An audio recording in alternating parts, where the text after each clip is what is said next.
Olá pessoal, tudo bem? Eu sou o Bernardo, sou piloto de avião e professor. E hoje eu quero conversar um pouco com vocês sobre formação de piloto e algumas dúvidas que podem surgir durante a formação de vocês, principalmente relacionado ao piloto comercial. Uma dúvida muito comum que pode surgir em relação à formação de vocês, e que inclusive foi uma dúvida minha, é se a gente precisa fazer o multimotor, ou precisa fazer o PC e IFR, ou se faz o PP e IFR. O cenário mais comum que a gente encontra nas escolas e nos pacotes hoje em dia é a gente fazer o PP visual, o PP como a ANAC-PAD, sem IFR, sem multi, nada. E posteriormente no PC a gente escolhe fazer, via de regra, o IFR, né, que é o cenário ideal para você trabalhar como piloto, e o multi é uma questão se a gente faz ou não faz. Já vi pessoas que não fizeram para economizar dinheiro, e é um cenário plausível, porque você pode fazer só o PC mono IFR, virar instrutor, e durante a instrução você vai juntando dinheiro para você fazer o seu multimotor. E quando você tiver com as 500 horas para uma linha aérea, você já vai ter 500 horas, claro, e vai ter o multimotor, vai estar pronto para o mercado de trabalho. É um cenário legal, é um cenário plausível, principalmente para quem quer economizar, ou, na verdade, quer juntar uma grana durante a fase que der instrução só com o mono. É uma opção plausível. Conheço outras pessoas também, que é o caminho mais comum, que eu tô fazendo no caso, que é fazer o PC multi-FR, posteriormente fazer o curso de INVA e virar instrutor. Já com o multi, chegar nas 500 horas. Eu acho que a grande diferença é que a gente paga o multi antes de virar instrutor, e aí você termina a mesma coisa, termina as 500 horas com o multimotor, com tudo certinho para você subir para a linha aérea. Então essa é uma discussão que dá pra gente ter, se você prefere ou não fazer o multimotor. Um cenário plausível para quem quer economizar é esse primeiro cenário que eu falei, da gente fazer PC, mono e IFR, fazer o INVA e durante o INVA você tirar o seu multimotor. É plausível. Mas se você quiser fazer o cenário normal, que todo mundo faz, você pode fazer o PC multi IFR, e às vezes, se você já tiver um contato, por exemplo, ou já tiver encaminhado para executiva, você não precisa fazer o INVA. Você pode terminar o PC multi IFR e já ir voar um avião da executiva, até um bimotor ou um monomotor, enfim. Tem esse cenário. Tudo vai depender do que você quer seguir na carreira de aviação. Se você for fazer para piloto agrícola, por exemplo, você não precisa do multi. Você vai voar um air tractor, você vai voar um avião mono, e aí você não precisa do multimotor. Vai ser meio que perda de tempo, assim, perda de grana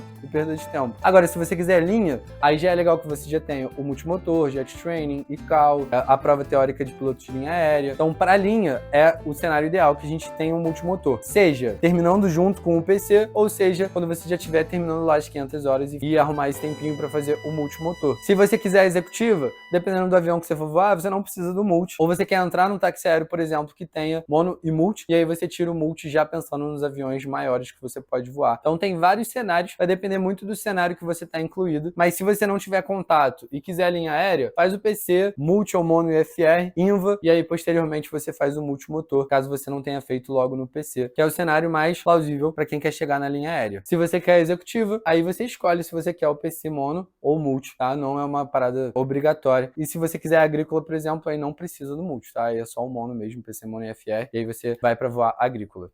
Uma outra dúvida muito comum é em qual momento eu devo fazer a minha prova teórica de piloto comercial. Pessoal, vou falar de coração, foi o que eu fiz e o que eu recomendo pra galera que conversa comigo. Depois que você terminar o seu piloto privado, para de voar, estuda pra banca teórica de piloto comercial, com calma, sem voar, sem embolar tudo. Depois você faz a banca e vai pra parte prática. É o cenário ideal. Tem gente que consegue voar e estudar, mas, cara, isso tem que ter muito tempo. Se você trabalhar, você já não vai conseguir fazer isso, porque você vai ter um tempo muito específico para voar. Eu, na época que eu fui fazer a minha banca teórica de piloto comercial, eu trabalhava, então eu não tinha essa opção de voar, estudar e fazer tudo junto. E eu nem recomendo, porque as coisas começam a se embolar, tá? Então o cenário ideal, seja para o piloto privado ou para o piloto comercial, é estuda a parte teórica primeiro, depois vai voar, tanto PP como PC.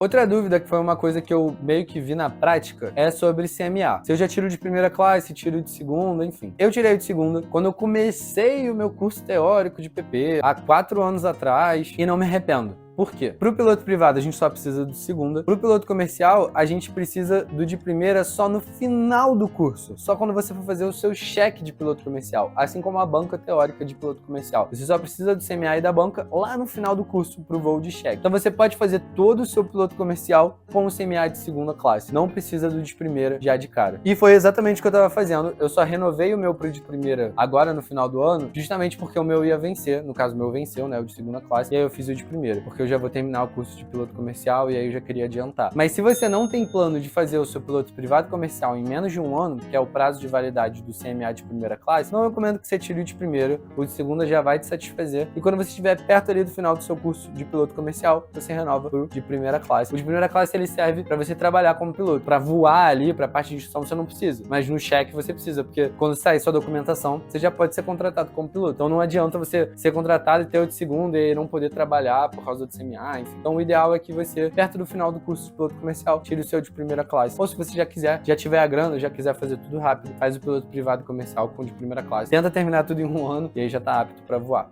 Uma outra dúvida é em que momento eu devo começar a estudar inglês, antes, durante ou depois dos cursos de piloto, durante o aeroclube, enfim. Em que momento que eu tenho que estudar inglês para a carreira de piloto? Sinceramente, agora. Tem que estudar desde agora, tem que estudar desde sempre. Tem que estudar inglês, cara, antes de você começar, durante a formação, depois da formação. A prova ICAO é uma prova que a gente sempre tem que renovar. Se você não tirar o ICAO 6, que é o Fluent, né? Se for 5 ou 4, você vai ter que renovar de determinados em determinados tempos. Então, via de regra, já começa a estudar agora. Desde o seu piloto privado, já vão ter coisas no aeroclube que são em inglês. O manual do avião normalmente vai ser em inglês, o checklist do avião vai ser em inglês, às vezes algum documento, alguma coisa do avião também vai ser em inglês. Então o ideal é que você já tenha essa bagagem do inglês. Não precisa já estudar de cara focando na prova ICAO. Você pode estudar o inglês básico. Começa a fazer um curso ou uma aula particular de inglês geral, porque a prova ICAO, claro, ela vai julgar a parte do vocabulário e como que você entende inglês aeronáutico, mas ela julga também, e é um dos pontos que pega mais a galera quando tá fazendo a prova ICAO, a estrutura. E a estrutura você não aprende só no inglês aeronáutico, você aprende no inglês geral. Então, desde sempre, cara, já estuda inglês, compra um livro de gramática, começa a fazer uma aula e um curso, estuda desde agora para você já se preparar para quando você precisar fazer a prova ICAO. No caso, a prova ICAO, normalmente a gente pensa mais para pilotos de linha aérea, mas você pode fazer para executiva também, se você quiser. Agrícola, eu não sei, é uma boa pergunta, aí fica no ar aí. Se alguém for agrícola,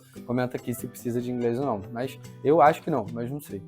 Uma outra dúvida que pode surgir é se eu faço ou não o curso de instrutor de voo. Hoje em dia no Brasil, instrutor de voo é uma carreira meio que direcionada para você juntar as horas de voo para você conseguir entrar numa linha aérea. Se você quiser juntar essas 500 horas, o ideal é que você faça o curso de instrutor. Os cenários que você não precisa são os cenários que você já tem algum contato, que tem algum avião, que você vai conseguir voar, juntar as horas de voo, fazer, às vezes até o curso de piloto comercial fora de aeroclube, dá para fazer, a ANAC permite, mas você precisa fazer, em vez de 150, são 200 horas e você precisa voar com alguém que esteja com a carteira de instrutor válido, tá? Isso é uma dúvida também que às vezes aparece. Mas se você não tiver nenhum contato na aviação e quiser juntar as 500 horas, o ideal é fazer o curso de instrutor de voo. E claro, a gente às vezes não tem contato antes de começar a voar, em casa, no conforto, na sua cidade e tal. Às vezes nem aeroclube tem na sua cidade, como é o caso da minha. Mas quando você começa a fazer o curso, você começa a conhecer gente, conhecer gente no aeroporto, começa a conhecer gente no aeroclube também, que às vezes vai te arrumar um contato para voar. O cenário mais pessimista é o cenário que a gente não tem contato e faz o curso de instrutor para juntar as horas, mas pode acontecer o melhor cenário, que é você encontrar alguém. E aí você já começa, depois do curso de piloto comercial, a voar, a receber e junta as 500 horas já trabalhando como piloto. Às vezes você não vai nem querer sair para linha aérea, vai continuar na executiva mesmo. Então, pessoal, por hoje é isso que eu tinha para conversar com vocês. Espero que tenha sanado algumas das principais dúvidas que eu tive e que eu ouço bastante a galera comentando sobre. Vou usar esse vídeo até para mandar pra galera que tem essas dúvidas sobre aviação. Se existe mais alguma dúvida que você tenha, pode comentar aqui pra gente conversar e pra sanar essa dúvida. Se você gostou desse vídeo, por favor, deixa um like, porque o YouTube entrega muito mais o vídeo quando a gente deixa um like. Então, se você gostou do canal, se você gosta do meu conteúdo, se inscreve aqui no canal e deixa um like pra ajudar e pra eu continuar produzindo mais sobre esse conteúdo de aviação. Não deixa de comentar também o que você achou e você me encontra em todas as redes sociais como Professor nas Alturas.